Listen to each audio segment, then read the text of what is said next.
Hello everyone, welcome back to episode 3 of UIUX from scratch, learn and grow with me. In the previous episode, we had seen that who does what, that is the role of various designers in the design industry. Before getting into today's video, I have got a good news for you all. That is, our YouTube family has grown into 500 subscribers. That is, 500 real designers who are supporting me in this journey. And I wish this to continue forever. First of all, what is design thinking?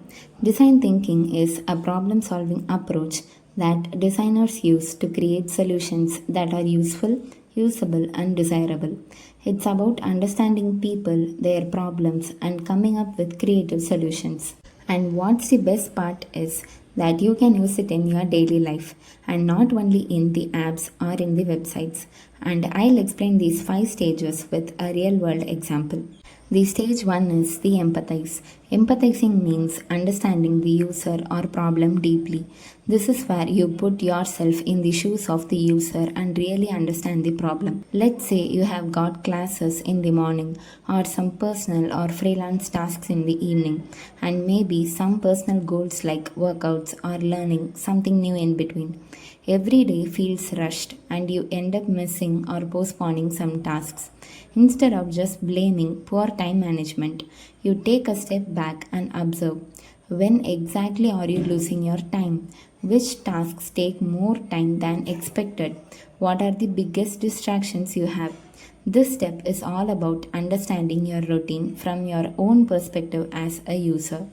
Empathy helps you see the real pain points. Stage 2 is define. Defining means clearly stating the problem. Now that you have observed your patterns, it's time to clearly define the problem.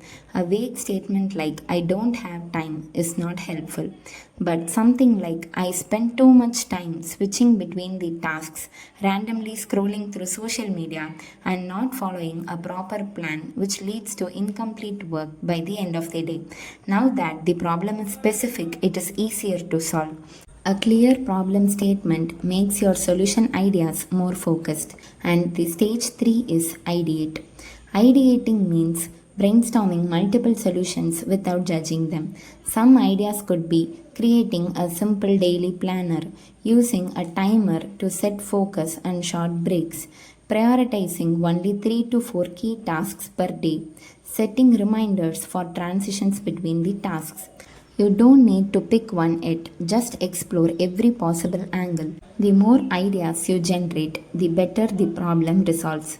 And the stage 4 is the prototype. Prototyping is turning ideas into a tangible form so you can test them quickly. Now let's test some of those ideas in a quick and low effort way.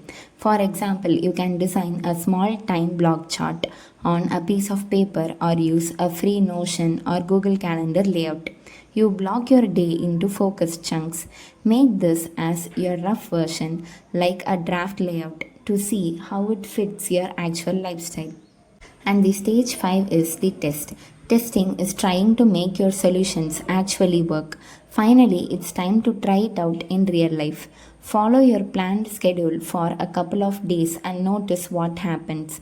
Maybe you realize 2 hours for design work is not enough, or your break time is too short, and that's perfectly okay. You tweak it and adjust the blocks. Try to get up early and make your day productive without doing random stuffs. You can remove the non-essentials like just scrolling your feed on Instagram and make the schedule work even better. This stage is where your solution evolves and becomes truly yours. Testing ensures your solution actually solves the problem, not just on the paper. Design thinking is not just only for the apps or websites, but it is a design mindset everyone should possess. The key of design thinking is to think like a problem solver, not just a designer. So that's design thinking in simple words. Practice it daily and you will start feeling like more of a problem solver rather than a designer. You'll start seeing solutions in a creative and more structured way. I hope you all understood what's design thinking and how a designer's mindset should be. And in the next video, we'll break down the entire design process from research to the final UI. And don't forget to like, subscribe, and join me in this journey. Stay tuned, guys. See you in the next video.